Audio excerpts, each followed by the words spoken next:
আসসালামু আলাইকুম প্রিয় দর্শক, আপনাদের সবাইকে সাদর আমন্ত্রণ জানাচ্ছি বাংলা ভিউ লাইভে।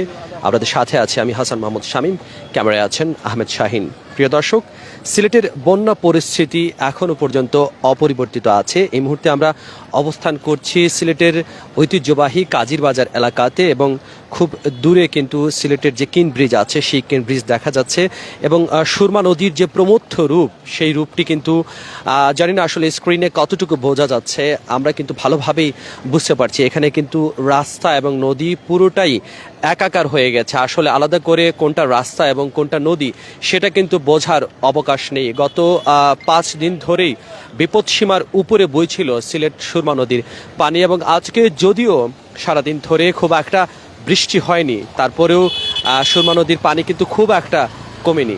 আজকে সকাল থেকে সিলেটের বিভিন্ন উপজেলায় থেমে থেমে বৃষ্টি হচ্ছে, যদিও সিলেট নগরে খুব একটা বৃষ্টি হয়নি। এবং যেটা বলতে যাচ্ছিলাম যে আসলে এই সময়টাতে পানি ওঠার যে বিষয়টি, সেখানে কিন্তু আশপাশের যারা ব্যবসায়ীরা আছেন তারা সবচেয়ে বেশি ক্ষতিগ্রস্ত হচ্ছেন। এবং আমরা যে জায়গাটিতে আছি এখানে কিন্তু বেশিরভাগ দোকানে কিন্তু হচ্ছে সুপারির পাইকারি দোকান, এবং এই দোকানগুলোতে আপনারা দেখতেই পাচ্ছেন পানি এমনভাবে ভেতরে ঢুকেছে। আজকের দিনের পরিস্থিতি একটু এখানকার যারা ব্যবসায়ী আছেন তাদের সাথে জানার চেষ্টা করব। গত কয়েকদিনের পরিস্থিতি এবং আজকের পরিস্থিতি কেমন দেখছেন এবং কি ক্ষয়ক্ষতি হয়েছে আপনাদের? আমরা তো ঘরের উপরে হাঁটু পানি, দোকানের ভিতরে এখন মালটা সব এই তো দেখেন না অবস্থা, মানে এখানে 300 বস্তা মাল সব পানির নিচে, কথা বললেন। এরপরে দোকানদারি বন্ধ। এমনিতে তো সুপারি পানিতে ভিজলে কি খুব বেশি ক্ষতি হয়? হ্যাঁ, ক্ষতি হয়। শুকনো এগুলো এক বস্তার দাম 35,000 টাকা, এগুলো বিক্রি হয়ে গেলে 10,000 টাকা বিক্রি হবে না, হবে না। আপনাদের তো বিদ্যুৎ আছে এখন, তো কি আশা করছেন? আসলে আজকে তো সারাদিন ধরে বৃষ্টি হয়নি। বৃষ্টি হয়েছে, আজকেও বৃষ্টি আছে, সামান্য পরিমাণ, অন্যান্য দিনের তুলনায় একটু কম বৃষ্টি। দর্শক, শুনতে পাচ্ছিলাম একজন সুপারি ব্যবসায়ী যারা এখানকার, তারা বলছেন যে আসলে বৃষ্টির পানিতে সুপারি ভিজে যাওয়ায় তাদের কিন্তু অনেক ক্ষতির সম্মুখীন হতে হচ্ছে। এবং এখান দিয়ে আসলে সিলেট কোতোয়ালি থানার যে রাস্তাটি আছে সেই রাস্তাটিতে আমরা এখন আছি, এবং রাস্তাটি কিন্তু একদমই নদীর সাথে মিশে গিয়েছে।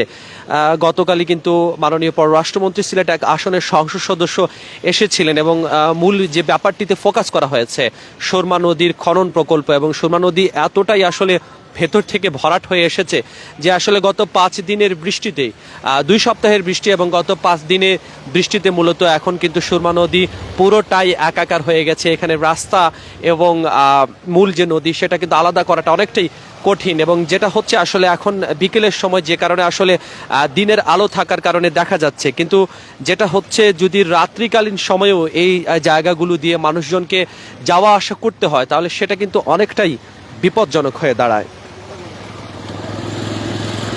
দর্শক, আপনারা ইতিমধ্যেই অবগত আছেন যে সিলেট শহর, সিলেট নগর কিন্তু ইতিমধ্যেই বন্যা কবলিত হয়ে পড়েছে, এবং সিলেটের বন্যা কবলিত যে অঞ্চলগুলো আছে তাদের মধ্যে অন্যতম হচ্ছে সিলেটের উপশহর এলাকা, মাসিমপুর এলাকা, আমরা যে জায়গাটিতে দাঁড়িয়ে আছি কাজীর বাজার এলাকা, তালতলা, এবং দক্ষিণ সুরমার অনেক অংশ কিন্তু পানি ঢুকে মানুষ ক্ষতিগ্রস্ত হচ্ছেন। দর্শক, আরেকটি গুরুত্বপূর্ণ ব্যাপার, এসব এলাকাতে বিভিন্ন জায়গাতে কিন্তু এখন বিদ্যুতের সংযোগ নেই, এবং বিদ্যুৎ সংযোগ না থাকার কারণে কিন্তু মানুষজনকে অবর্ণনীয় দুর্ভোগ পোহাতে হচ্ছে। এবং যেটা আমরা শুনছিলাম, আমরা একদম কথা বলছিলাম বিদ্যুৎ উন্নয়ন বোর্ডের কর্মকর্তাদের সাথে, তারা বলছিলেন যে আসলে এই যে বাসাগুলো আছে সবগুলো বাসার নিচে বিদ্যুতের মিটার থাকার কারণে আসলে তাদেরকে বিদ্যুৎ সংযোগ দিতে পারছেন না, এবং মানুষজন কিন্তু জেনারেটরও ইউজ করতে পারছেন না, কারণ তাদের মোটর যেগুলো আছে সেগুলো কিন্তু নিচতলাতে অবস্থিত। এবং সব মিলিয়ে বলা চলে পরিস্থিতি এতটাই ভয়াবহ হয়ে উঠেছে যারা আসলে পানি বন্দী আছেন তাদের জন্য। কিছুক্ষণ আগেই আমরা আপনাদেরকে বাংলাভিউ লাইভের মাধ্যমে দেখাচ্ছিলাম সিলেট সিটি কর্পোরেশনের মেয়র আরিফুল হক চৌধুরী, তিনি আজকেই যুক্তরাজ্য থেকে এসেছেন, এবং আসার পরেই তিনি তার কার্যক্রমে নেমেছেন। এবং উপশহরবাসী যারা আসলে বন্দী আছেন উপশহর সহ এই সিলেট শহরের আশপাশের অঞ্চলের যারা মানুষজন, তাদের দাবি হচ্ছে তাদের বাসায় যেন খাবার পৌঁছে দেওয়া হয় এবং সিটি কর্পোরেশনের পক্ষ থেকে তাদেরকে বিশুদ্ধ পানি সরবরাহ করা হয় এবং বিশুদ্ধ পানির অভাবটা কিন্তু তাদেরকে খুব বেশি ভোগাচ্ছে। এবং একটু আগেও কিন্তু আমরা সিলেট যে জায়গাটিতে অবস্থান করছি এটি হচ্ছে সিলেটের কিনব্রিজ সংলগ্ন কাজীর বাজার এলাকা, যেটি বৃহত্তর পাইকারি এলাকা। এবং এই কাজীর বাজার এলাকাতে মানুষজন, ব্যবসায়ীরা যারা আছেন তারা ক্ষতিগ্রস্ত। আমরা কিছুক্ষণ আগে দেখছিলাম যে এখানে নদীর পানিতে সাপ বিচরণ করছে এবং একটি সাপকে দেখতে পাচ্ছিলাম যে নদীর স্রোতের বিপরীতে যাওয়ার জন্য চেষ্টা করছে। এই ব্যাপারটিও কিন্তু কিছুটা হার্মফুল, কারণ নদীর পানির সাথে সাথে কিন্তু জলজ যেসব প্রাণী আছে সেগুলো কিন্তু মানুষের বাসা বাড়িতে ঢুকে পড়ে এবং এটা একটু সতর্কতা রাখা জরুরি। কারণ যেটা হয়েছে দর্শক, অনেকের বাসা বাড়িতে কিন্তু ছোট শিশু সন্তান আছেন, তারা সব মিলিয়ে বলা চলে আসলে অনেকটাই ঝুঁকির মধ্যে আছেন। আজকে গত 5 দিনের তুলনায় আজকে কিন্তু বৃষ্টি কম হয়েছে, তবে গতকাল রাত্রে যে কালবৈশাখী ঝড় হয়েছে সেই সময়টাতে কিন্তু যারা আসলে ছিলেন জলবন্দী মানুষ তারা কিন্তু অনেকটাই ভীত হয়ে পড়েছিলেন। পাশাপাশি আবাসিক জায়গাগুলোতে থাকা মানুষজনের পাশাপাশি যারা ব্যবসায়ী আছেন তারাও কিন্তু বলা চলে মাথায় হাত দিতে হচ্ছে এবং গত 4-5 দিন ধরে তারা শুধু রেস্কিউ করেই আছেন, কোনোভাবে তাদের যে জিনিসপত্র সেগুলো আসলে রক্ষা করে করেই তারা চলছেন। আজকের দিনে তাদেরকে কিছুটা আসলে তাদেরকে রিল্যাক্সড মনে হচ্ছে আমার কাছে। এখনো পর্যন্ত যে বৃষ্টি হয় গত 5 দিন ধরে, এরকম বৃষ্টি কিন্তু আজকে দেখা যায়নি। দর্শক, সিলেটের সার্বিক বন্যা পরিস্থিতির কোনো উন্নতি হয়নি। বিপদসীমার উপরে বইছে সুরমা নদীর পানি এবং সুরমা নদীর পানি এমনভাবে রাস্তার সাথে মিশে গেছে যে আসলে সুরমা নদী এবং রাস্তাকে কিন্তু আলাদা করা অনেকটাই কঠিন হয়ে দাঁড়াচ্ছে। দর্শক, সীমান্তবর্তী জকিগঞ্জ, কানাইঘাট, গোয়াইনঘাট, জৈন্তাপুর, কোম্পানিগঞ্জ, গোলাপগঞ্জ এবং বিয়ানীবাজারের উপজেলায় আরও কিন্তু নতুন নতুন এলাকা প্লাবিত হওয়ার খবর পাওয়া যাচ্ছে।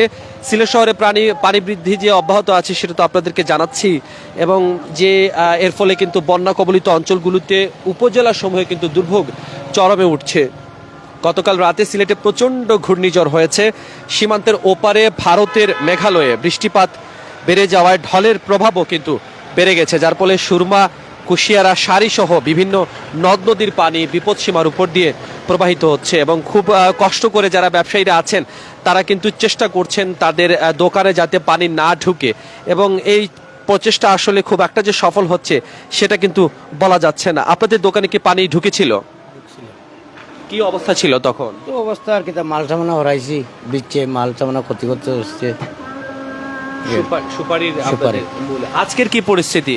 আজকে তো একটু কম লাগতেছে পানিটা, একটু কম লাগতেছে। তো আপনাদের তো দোকান এই জায়গাতে, তো এখানে রাত্রিকালীন সময়ে আসলে মানুষজন কিভাবে চলাফেরা করেন? রাত্রে হলে তো ওই ব্যবস্থায়, রাত্রে তো লাগাই তো যায়, আল্লাহর আল্লাহ করি। মানুষজন এই রাস্তা দিয়ে চলাচল করেন কিভাবে, যেহেতু নদীর সাথে মিশে গেছে? হাঁটি হাঁটি যায়, একটু ঝুঁকিপূর্ণ। জি হাঁটি হাঁটি যায়, একটু ঝুঁকিপূর্ণ তো। কারণ অনেকে আছে যে চিনে না রাস্তাঘাট, তো যায় পড়ে যায় বা ওই যায়, অ্যাক্সিডেন্ট ঘটে আর কি। দর্শক, জানানোর চেষ্টা করছিলাম যে এই রাস্তাটি কিন্তু আমার কাছে অনেকটাই ঝুঁকিপূর্ণ মনে হচ্ছে, কারণ ঠিক পাশেই নদী এবং এটার কিন্তু কোনো ব্যারিকেড নেই আসলে নদীর সাথে আলাদা করার ব্যাপারে।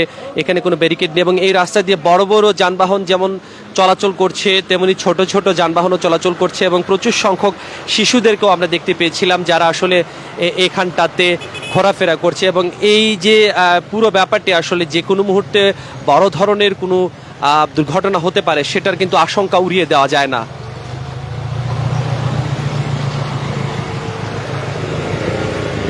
প্রিয় দর্শক, আপনারা আছেন বাংলাভিউ লাইভে। আমরা আপনাদেরকে জানানোর চেষ্টা করছি সিলেটের বন্যা পরিস্থিতির সর্বশেষ চিত্র।